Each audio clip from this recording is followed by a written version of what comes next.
সুপ্রিয় পঞ্চম শ্রেণীর শিক্ষার্থী বন্ধুরা, আসসালামু আলাইকুম। আজকের অনলাইন ভিত্তিক ক্লাসে আপনাদেরকে স্বাগত জানাচ্ছি। আজকের এই ক্লাসে আপনাদের সামনে যে বিষয়টা উপস্থাপন করব সেটা হলো পঞ্চম শ্রেণী গণিত অনুশীলনী 1 এর 4 নম্বরের যে 1 নম্বর অঙ্কটা রয়েছে এই অঙ্কটা আপনাদের সামনে উপস্থাপন করব। এখানে আপনারা বোর্ডে দেখতে পাচ্ছেন 4 নম্বরে 1 নম্বর অঙ্কটা খালি ঘরের অঙ্ক। এখানে খালি ঘর দেখতে পাচ্ছেন, এই খালি ঘরের ভিতরে সঠিক সংখ্যা বসাতে হবে। তো এখানে যে বিষয়টা খেয়াল করবেন সেটা হলো 7 এর সাথে এমন কোনো সংখ্যা এখানে বসাতে হবে, সাথে সাথে এই সংখ্যাটা গুণ করলে ফল হবে 4। ফল হবে কত? 4। এখন 7 এর সাথে এমন কোনো সংখ্যা আছে যেটা গুণ করলে এখানে 4 নামবে, কারণ 7 হলো উপরের সংখ্যা। তাহলে আপনাকে কি করতে হবে? 7 এর ঘরের নামও তার আগে লিখে নিতে হবে। 7 দুগুণে কত বলেন তো? 14।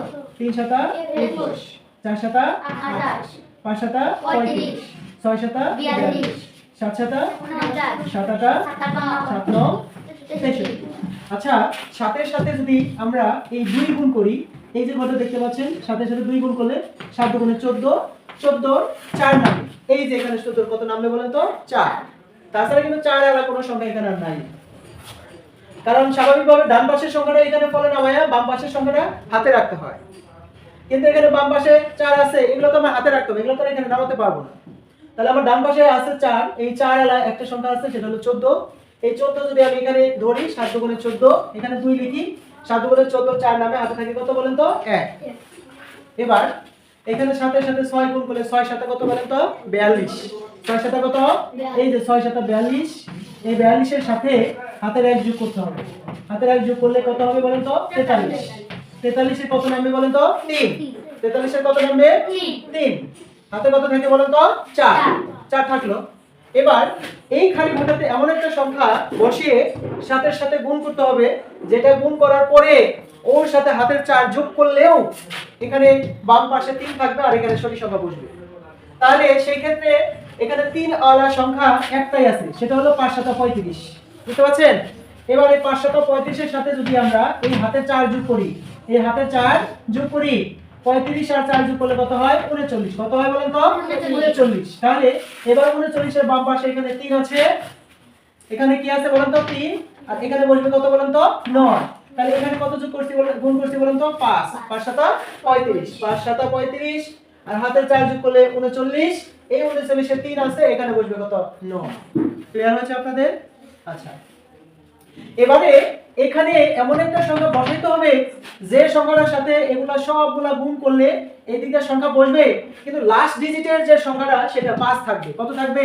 5।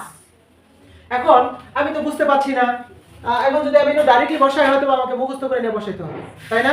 তাহলে আমি এক দিক থেকে গুণ করতে পারি, 10 এর উপরে তো আর এখানে কোনো 10 তার বসাতে পারবো না, কারণ আমার এই ঘরটাতে শুধুমাত্র একটা অঙ্ক বসবে, 1 ডিজিটের একটা অঙ্ক বসবে।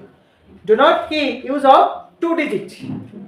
আমরা দুই সংখ্যার বা দুই অঙ্কের কোনো ডিজিট ব্যবহার করব না, একটা ডিজিট ব্যবহার করব।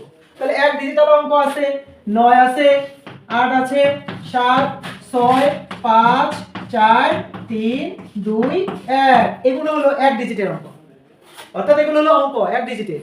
তাহলে এক ডিজিটে আমি প্রথমে আছে কত বলেন তো? 9। 9 দ্বারা গুণ করতেছি, 9 দ্বারা 2 কে গুণ করলে 9 দ্বারা, আগে কল্পনা করে নেই মিলে কিনা, 9 দুগুণে 18 আর 8, হাতে থাকে কত? 1, তাই না? এই 9 দিয়ে 2 কে গুণ করলে 2 গুণন কত? 9।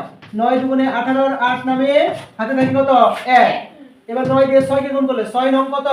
6 গুণন 9, 6 নং 54। 54 এর সাথে 1 যোগ করলে কত হবে বলেন তো? 54 এর সাথে 1 যোগ করলে 55। 55 আর 5 নামে, হাতে থাকে কত? 5। এই 55 এর 5 নামে হাতে থাকে 5।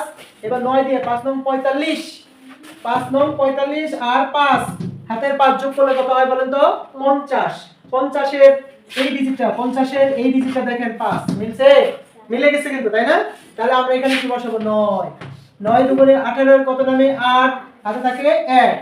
6 নং 54 আর 55 এর 5, হাতে থাকে 5। 5 নং 45 আর 5 এ কত? 50। কত? 50। তাহলে 5 নং 45 আর 5 যোগ করলে 50। কত?